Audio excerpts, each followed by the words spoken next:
I was the one they felt sorry for. Then they saw my life. Such lovely stories on here of how all of us have worked hard to be where we are. I found this place the way I find most things that matter, through a quiet recommendation from someone who knew I needed it without me saying so. A woman in my professional network mentioned it almost in passing after a meeting. She said, "There's a thread. You will know what it is when you find it." I found it that night. I read until my eyes hurt. I can't thank enough the people who posted before me. I have been wanting to add mine for months. Here it is. Hi, my name is Renee. I am 37 years old. I live in Concord, North Carolina, in a 3-bedroom house I own. I have twin daughters, Maya and Lily, who are 8 years old and currently in a phase where they disagree about everything except their shared opinion that I am slightly embarrassing. I am an accounting manager at a mid-sized logistics company in Charlotte.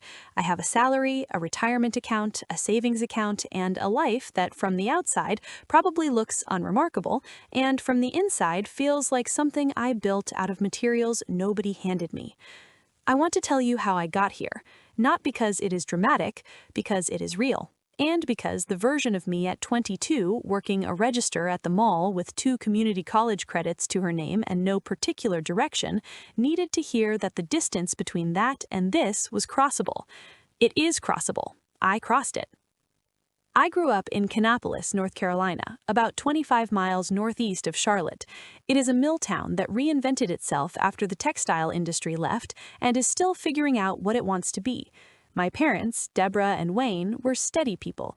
My father worked facilities management at a manufacturing plant. My mother worked at a dental office as a receptionist for 16 years. They were present and consistent, and they loved their daughters in the specific way parents love children when they are doing their genuine best with the tools they have. My sister Crystal was 2 years older than me. Crystal was the kind of person who entered a room and the room reorganized itself around her. She was funny and confident in the way that some people are before life has tested it, before the thing they thought was going to happen for them has had a chance to not happen. She cheered from middle school through high school. She was good. She talked about cheering in college, about trying out for professional teams, about how her life was going to be visible and celebrated in the way her high school life had been. My parents believed her. Most people did. Crystal had a way of making her plans feel inevitable. She did not cheer in college. She took a few classes at Rowan-Cabarrus Community College, went to a lot of parties, worked at a boutique in the mall, and kept talking about the future in the same present tense she always had. Nobody pushed back. She was Crystal. Things would work out. I was quieter. I was not the story in our house. I did fine in school without distinguishing myself. I took a couple of classes at Rowan-Cabarrus too, not with a plan, just because it seemed like the thing to do, and then stopped when the semester ended and I got a job. I worked at a clothing store in the Concord Mills Mall.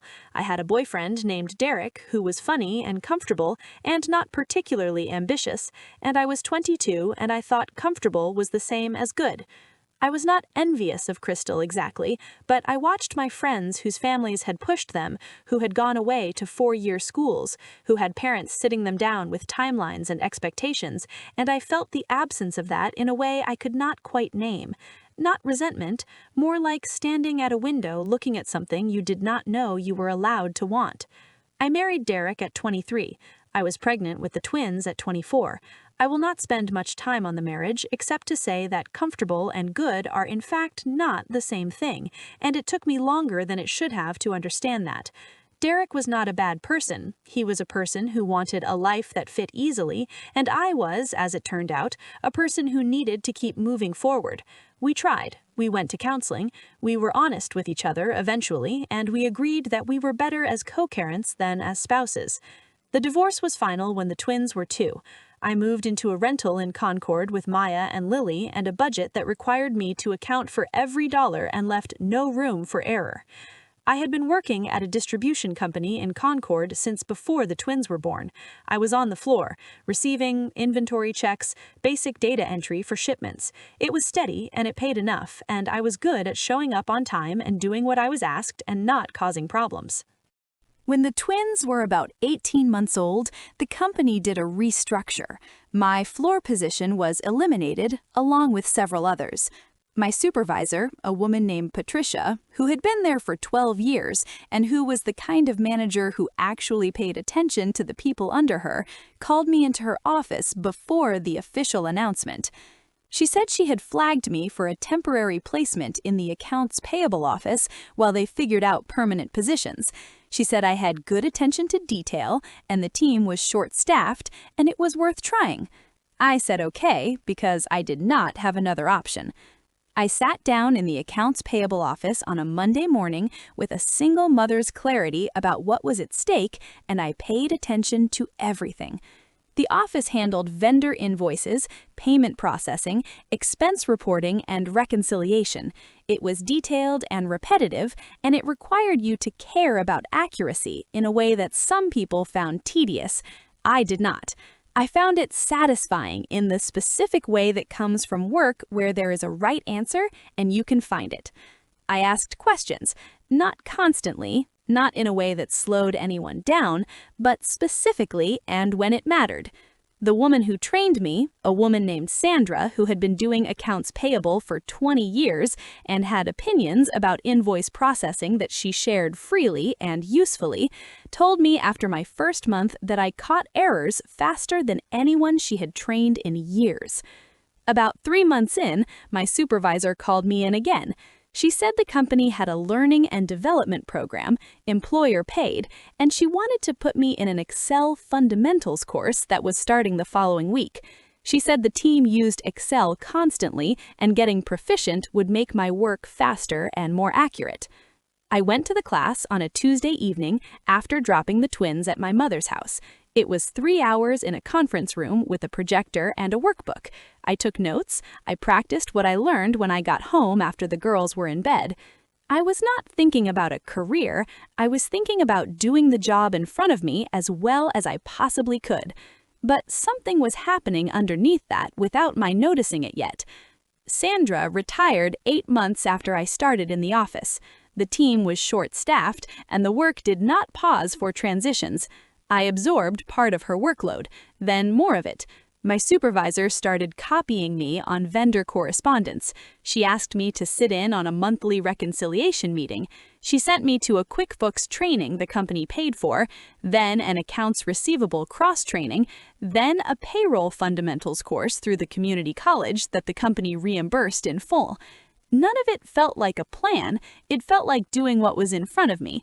But I started writing things down, questions that came up at work that I wanted to understand better. What was the difference between accounts payable and general ledger accounting? What did a full charge bookkeeper do? What was a CPA and what did it require? I wrote the questions on a notepad I kept in my bag, and I looked them up when I had time, at lunch, after the girls were in bed, sometimes in the library on Saturday mornings when my mother would take the twins for a few hours. The library had more than I expected, not just books, online learning databases that library card holders could access for free, courses on accounting software, videos on financial statement basics. I used them. I did not tell anyone I was using them because there was nothing to announce yet. I was just learning things. My supervisor put me in a bookkeeping certification course 18 months after I joined the team. 4 months, employer paid, 1 evening a week. I passed the certification exam on my first attempt. I remember sitting in my car in the parking lot after I got the results and feeling something I had not felt in a long time. Not relief exactly, more like recognition, like something that had been blurry coming into focus. I went home and I looked up what came after bookkeeping. I made a list. I wrote down every step. I need to tell you about Crystal and what was happening during these years because it matters to the story, even though it was mostly happening in the background of my life. Crystal had gotten louder as her 20s passed without the things she had said were coming. She was still working retail, then a cosmetics counter at a department store. She had a serious boyfriend for 2 years who left. She had another one she talked about marrying and then did not. She was funny and social and had a large friend group that she maintained with real effort and genuine warmth. She also had a narrative about me. I did not understand the full shape of it for a long time. I was too busy with the twins and the job and the evening courses to pay close attention to the social landscape around me. But I noticed things in the way you notice things when you are not looking for them. A friend I had known since high school who slowly became more Crystal's friend than mine without any single moment I could point to. A comment that came back to me through someone else, something Crystal had said at a gathering I had not been invited to, something about how Renee was doing okay considering. A warmth in family conversations that shifted slightly when my name came up, a weight of careful pity that I eventually understood was not coming from nowhere. Crystal had positioned herself as the sister who had things going on, and she had positioned me gently, consistently, over years of small social moments I had missed because I was home with 2 small children, as the one who had not quite managed. I was not angry about it when I understood it. I was tired, and I was also, by that point, far enough along in building my actual life that the narrative had started to have a problem. The problem was that it was no longer true. I enrolled in an Associate of Applied Science in Accounting at Rowan-Cabarrus Community College when the twins were 4. 2 nights a week, employer reimbursed for accounting-related courses, the rest covered by financial aid. I fitted around work and school pickups and bedtime routines and the specific logistics of single parenting that require you to plan 3 moves ahead at all times. I graduated with the associate degree when the twins were 6. I was promoted to senior accountant at the company shortly after. I started the process of transferring credits toward a bachelor's degree in accounting through UNC Charlotte's online program, which I completed over the following 2 years while working full-time. I sat for the first part of the CPA exam the year the girls turned 8. I passed. I am working through the remaining sections now. My salary when I started in accounts payable was $31,000. My salary now is $74,000. I bought my house 2 years ago. I put the twins in a math tutoring program last fall because Maya was struggling with fractions and I wanted to catch it early. I paid for it without having to think very hard about whether I could. I think about that sometimes, the not having to think very hard. After years of accounting for every dollar of the budget with no room for error, of the specific low-grade anxiety of financial tightness with 2 small children depending on you, the not having to think very hard feels like its own kind of luxury. The friend group had mostly grown up and settled by the time the twins were in school. People who had spent their 20s at parties were in their mid-30s now. Some of them had built something. Some of them were in the same place they had been at 25 with more expenses and less energy. Crystal was still the social center of what remained of that group. She posted constantly. Her life looked full and bright and in motion in the way that social media makes possible, regardless of the reality underneath. She came to my parents' house for Sunday dinner one afternoon in the fall. I was there with the twins. Maya had a science project spread across the kitchen table. Lily was showing my father something on a tablet, a video about marine biology that she had gotten obsessed with that month. I was helping my mother with dinner and half listening to a conversation Crystal was having with my father about a trip she was planning. She came into the kitchen at some point and looked around and said, in the easy, thoughtless way she said most things, "I still can't believe you ended up back in Kannapolis." My mother went slightly still at the counter. I looked at Crystal. I said, "I live in Concord." She said, "You know what I mean." I said I did not know what she meant, actually, and I would like her to say it plainly. She did a small laugh, the one that meant she thought I was being sensitive, and said she just meant that she had always thought I would end up somewhere more, and she gestured vaguely and did not finish the sentence. I looked at her for a moment. I thought about Sandra and the accounts payable office, and the Excel class on a Tuesday night. I thought about the evenings I had spent at the kitchen table after the girls were in bed with an accounting textbook open, while Crystal was at whatever she was at. I thought about the mortgage paperwork I had signed, and the tutoring payment I had set up by autopay, and the CPA exam I had passed in a testing center on a Saturday morning while my mother watched the twins. I said, "I own my house. I have a degree, another one almost finished, and a professional certification in progress. My kids are healthy and doing well in school. I have a career I built from a floor position at a distribution company because someone moved me sideways into an office and I paid attention. I said, I am not sure what more looks like to you, but I am good with what it looks like to me. Crystal said something about not meaning anything by it. My mother said, who wanted more potatoes? The moment passed the way family moments pass, absorbed into the general current of a Sunday dinner. But something had been said that had needed saying for a long time. The conversation with my mother came a few weeks later, just a coffee on a Tuesday morning. My mother had been quiet since the Sunday dinner, in the way she got quiet when something was sitting with her. She said, I know Crystal can be a lot. I said, yes. She said, your father and I have been seeing someone, a counselor. We've been trying to figure out how to be fair to both of you. I told her I appreciated that. I meant it. She said, we don't want to lose either of you. I told her she was not going to lose me. I told her my issue was not with her or with Dad. I told her I loved them and I was going to keep showing up for Sunday dinners and I was going to keep being their daughter. I also told her that I was done managing Crystal's feelings about my life, that I was not going to shrink myself to fit the story she had built about me, that if Crystal needed me to be less so she could feel like more, that was something Crystal needed to work out and not something I was going to help with anymore. My mother nodded slowly. She said, she's not a bad person. I said I knew that. I said bad people were actually easier. I said Crystal was a person who had been told for a long time that she was exceptional and had built her whole identity around that and had never quite figured out what to do when the exceptional part did not materialize. I said that was sad and I genuinely wished her well, and I was also not available to be the measuring stick she used to feel better about it. My mother was quiet for a while. Then she said, you've gotten very clear. I said, I've been clear for a while. I just stopped being quiet about it. I do not have a dramatic falling out story. There was no screaming match, no final unforgivable thing. There was just a gradual withdrawal that became a decision. I stopped going to events where Crystal would be, outside of immediate family occasions. I stopped responding to her texts beyond what was necessary for family coordination.